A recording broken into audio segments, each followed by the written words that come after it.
Welcome back friend. इन्वेस्टोलॉजी के इस brand new video में आप सबका स्वागत है। मेरा नाम है निशिकांत और आप देख रहे हैं इन्वेस्टोलॉजी। यहाँ पर होती है इन्वेस्टमेंट की बात मेरे साथ।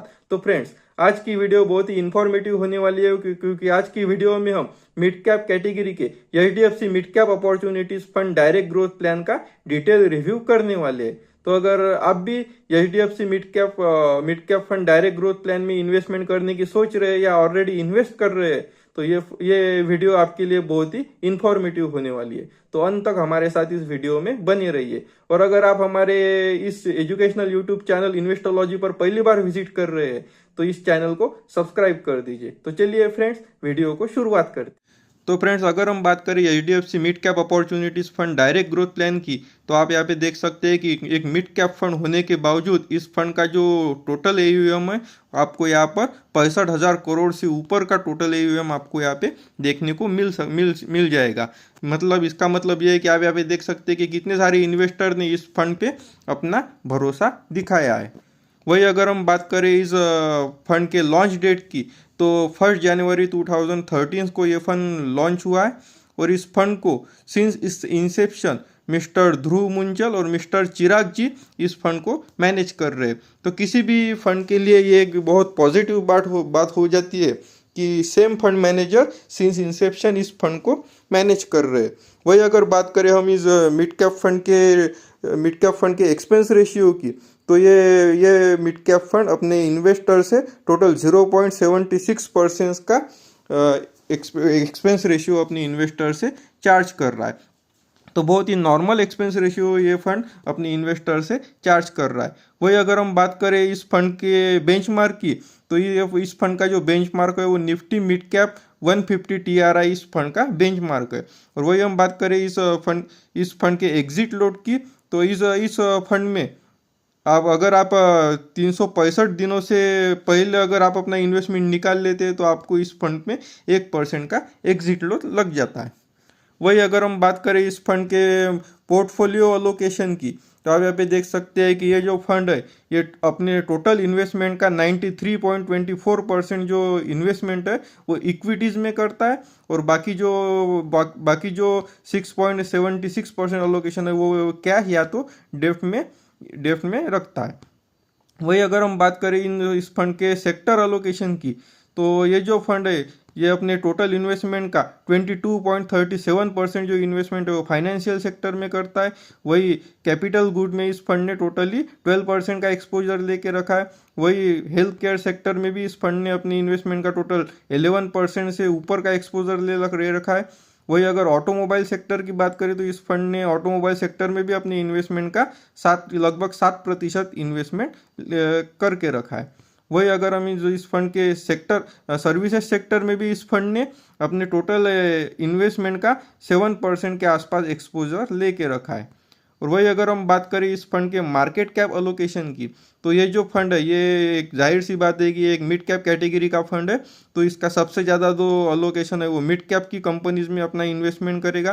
तो इस फंड ने अपने टोटल एयूएम का 73.76% जो इन्वेस्टमेंट है वो मिड कैप कंपनीज में किया है।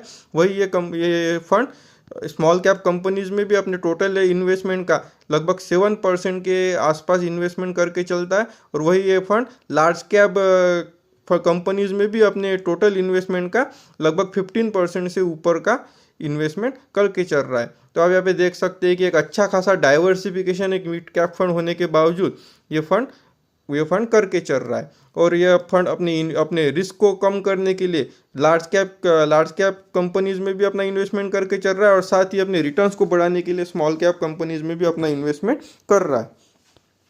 वही अगर हम इस फंड के रिस्क एंड रिटर्न पैरामीटर्स की बात करें, तो सबसे पहले अगर हम इस फंड के स्टैंडर्ड डेविएशन की बात करें तो किसी भी फंड का स्टैंडर्ड डेविएशन ये बताता है कि ये फंड अपने बेंचमार्क के मुकाबले कितना ज़्यादा वोलाटाइल है।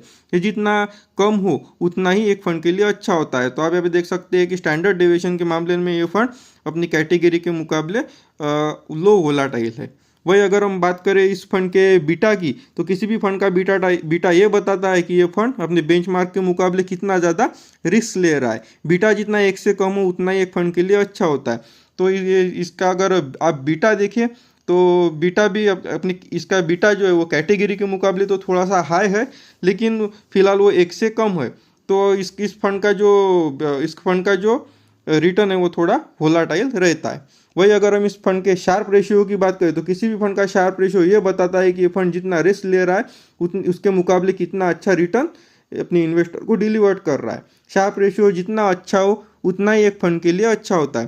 तो आप यहाँ पे देख सकते हैं कि शार्प रेशियो है वो कैटेगरी एवरेज के मुकाबले ये जो फंड है इस फंड का शार्प रेशियो आपको बेहतरीन दिखाई दे रहा है। मतलब ये फंड अपने इन्वेस्टर को बेटर रिस्क एडजस्टेड रिटर्न निकाल के दे रहा है।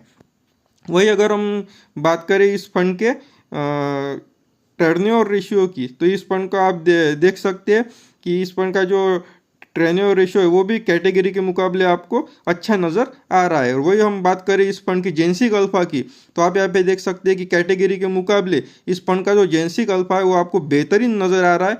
मतलब ये fund better risk adjusted return अपने इन्वेस्टर को निकाल के दे रहा है। वही अगर हम बात करें इस फंड के टोटल पोर्टफोलियो अलोकेशन की तो आप यहाँ पे देख सकते हैं कि इस फंड में आपको टोटली वैल्यू ओरिएंटेड कंपनीज आपको ज़्यादातर देखने को मिलेगी। इंडियन होटल कंपनीज लिमिटेड इस फंड ने जो अपने ये इन्वेस्टमेंट का टोटल एक्सपोजर ले रखा है और इसकी जो टॉप होल्डिंग है इसके टॉप होल्डिंग्स में आपको Indian Hotel Companies Limited, Max Financial Services, Federal Bank Limited, Balkrishna Industries Limited, Apollo Tyres Limited, Indian Banks और IPCA लेबोरेटरीज और साथ ही Tata Communication Limited, Hindustan Petroleum Corporation and Max Health Care Institute जैसी value oriented companies आपको इसके portfolio में total देखने को मिलेगी। यानी कि ये जो फंड है ये टोटली अपने इन्वेस्टमेंट का मैक्सिमम अलोकेशन है वो वैल्यू ओरिएंटेड कंपनीज में करके चल रहा है। तो अगर हम बात करें इस फंड के वन टाइम रिटर्न की तो आप यहाँ पे देख सकते हैं कि इस फंड ने हमेशा अपने कैटेगरी एवरेज और अपने बेंचमार्क को आउट परफॉर्म करते हुए कितना अच्छा रिटर्न अपने इन्वेस्टर को निकाल के दिया है। अगर इस फंड के हम एक साल के रिटर्न की बात करें तो एक साल में इस फंड ने अपनी इन्वेस्टर को शानदार 54% से ऊपर का रिटर्न अपने इन्वेस्टर को निकाल के दिया है। और अगर इस फंड में आपने वन टाइम अगर 10,000 रुपये अगर लगा दिए होते तो इस फंड ने एक साल में आपके उस 10,000 रुपये को 15,000 रुपये से ऊपर का कॉर्पस आपके लिए क्रिएट करके दिया है। वही अगर हम 2 साल की बात करें तो 2 साल में इस फंड ने आपके 10,000 रुपये को टोटली दुगना यानी कि 21,000 रुपये के ऊपर का कॉर्पस आपके लिए क्रिएट किया है। और इस फंड ने अपने इन्वेस्टर को शानदार 2 साल में 48.18% का शानदार रिटर्न्स अपने इन्वेस्टर को निकाल के दिया है। और वही अगर हम बात करें 3 साल की तो 3 साल में भी इस फंड ने अपने इन्वेस्टर के लगाए हुए 10,000 रुपये को बढ़ाकर टोटली 22,000 रुपये से ऊपर बना दिए है। और साथ ही इस फंड ने अपने इन्वेस्टर को 30% से ऊपर का शानदार रिटर्न्स अपने इन्वेस्टर को डिलीवर किया है। वही अगर हम बात करें इस फंड के 5 साल और 10 साल के रिटर्न की तो 5 साल और 10 साल में इस फंड ने अपने इन्वेस्टर के लगाए हुए 10,000 रुपये को 5 साल में शानदार 35,000 रुपये से ऊपर और 10 साल में शानदार 67,000 रुपये से ऊपर का कॉर्पस आपके लिए क्रिएट करके दिया है। और इस फंड ने शानदार अपनी इन्वेस्टर को 5 साल में 28.76% और 10 साल में 20.95% का शानदार रिटर्न अपनी इन्वेस्टर को निकाल के दिया है। वही अगर हम इस फंड के सिंस इंसेशन की बात करें तो आप यहाँ पे देख सकते हैं कि ये फंड जब से लॉन्च हुआ है तब अगर किसी इन्वेस्टर ने यहाँ पे सिर्फ मात्र 10,000 रुपये का इन्वेस्टमेंट अगर वन टाइम किया होता तो इस फंड ने लगभग 10 साल में आपके लगाए हुए 10,000 रुपये को 11 गुना यानी कि 1,07,000 रुपये से ऊपर का कॉर्पस आपके लिए क्रिएट करके दिया है। और एब्सोल्यूट 971.17% से ऊपर का एब्सोल्यूट रिटर्न अपने इन्वेस्टर को निकाल के दिया है। और साथ ही अगर हम एनुअलाइज रिटर्न की बात करें तो शानदार 22.87% का शानदार एनुअलाइज रिटर्न अपने इन्वेस्टर को डिलीवर करके दिया है। वही अगर हम बात करें इस फंड के SIP रिटर्न की तो आप यहाँ पे देख सकते हैं कि अगर इस फंड में आपने मात्र 1,000 रुपये से SIP शुरू की होती तो एक साल में इस फंड ने अपने इन्वेस्टर के लगाए हुए 12,000 रुपये को बढ़ाकर 15,000 रुपये से ऊपर का कॉर्पस आपके लिए क्रिएट करके दिया है। और अपने इन्वेस्टर को शानदार 29.27% का एब्सोल्यूट रिटर्न एसआईपी के केस में अपने इन्वेस्टर को डिलीवर करके दिया है। वही अगर हम 2 साल की बात करें तो 2 साल में भी इस फंड ने आपके लगाए हुए 24,000 रुपीज़ को बढ़ा के 37,000 से ऊपर का कॉर्पस आपके लिए क्रिएट करके दिया है और अपने इन्वेस्टर को शानदार 57.06% से 66% का शानदार रिटर्न्स अपनी इन्वेस्टर को एसआईपी के केस में निकाल के दिया है। वही अगर इस फंड के हम 3 साल और 5 साल के रिटर्न की बात करें तो 3 साल में इस फंड ने आपके लगाए हुए 36,000 रुपये को बढ़ाकर लगभग 62,000 रुपये से ऊपर का कॉर्पस आपके लिए क्रिएट किया है और 5 साल में इस फंड ने आपके लगाए हुए 60,000 रुपये को बढ़ाकर लगभग 1,45,000 रुपये यानी कि आसपास 1.5 गुना से ऊपर आपके इन्वेस्टमेंट को करके दिया है। और वही अगर हम इस फंड के एब्सोल्यूट रिटर्न की बात करें तो 3 साल और 5 साल में इस फंड ने अपने इन्वेस्टर को 3 साल में 74.64% से ऊपर का रिटर्न अपने इन्वेस्टर को निकाल के दिया और 5 साल में इस फंड ने अपने इन्वेस्टर को शानदार 142.41% का शानदार एब्सोल्यूट रिटर्न अपने इन्वेस्टर को डिलीवर करके दिया है। और वही अगर हम इस फंड के अगर 10 साल के रिटर्न की बात करें तो 10 साल में इस फंड ने अगर किसी इन्वेस्टर ने इस फंड में 1,000 रुपये की एसआईपी अगर शुरू की होती तो आप यहाँ पे देख सकते हैं कि उस फंड के 1,000 रुपये इस फंड ने लगभग 4 गुना से ऊपर यानी कि 4,14,000 से ऊपर का कॉर्पस आपके लिए इस फंड ने क्रिएट करके दिया है और आपको आपके इन्वेस्टमेंट पर इस फंड ने एब्सोल्यूट 245.16% का शानदार एब्सोल्यूट रिटर्न अपने इन्वेस्टर को निकाल के दिया है। वही अगर इस फंड के हम एनुअलाइज रिटर्न की बात करें तो इस फंड ने 1 साल में अपने इन्वेस्टर को 58% से ऊपर का एनुअलाइज रिटर्न निकाल के दिया। वही 2 साल 3 साल और 5 साल में भी इस फंड में आप देख सकते हैं कि इस फंड ने शानदार 50% से ऊपर का रिटर्न अपने इन्वेस्टर को 2 साल में और लगभग 35% से 40% के बीच में इस फंड ने अपने इन्वेस्टर को शानदार रिटर्न निकाल के दिया है। और वही अगर इस फंड के हम 10 साल की एसआईपी रिटर्न की बात करें तो 10 साल में इस फंड ने शानदार अपनी इन्वेस्टर को 23.41% का शानदार एनुअलाइज रिटर्न अपनी इन्वेस्टर को डिलीवर करके दिया है। और अगर हम इस फंड के अगर रिटर्न को उसके बेंचमार्क के साथ अगर कंपेयर करें तो आप यहाँ पे देख सकते हैं कि लगभग सारे होराइजन में यानी कि जब से ये फंड लॉन्च हुआ है तब से ये लगातार ये फंड अपनी कैटेगरी एवरेज और उसके बेंचमार्क को आउट परफॉर्म करता हुआ नजर आ रहा है।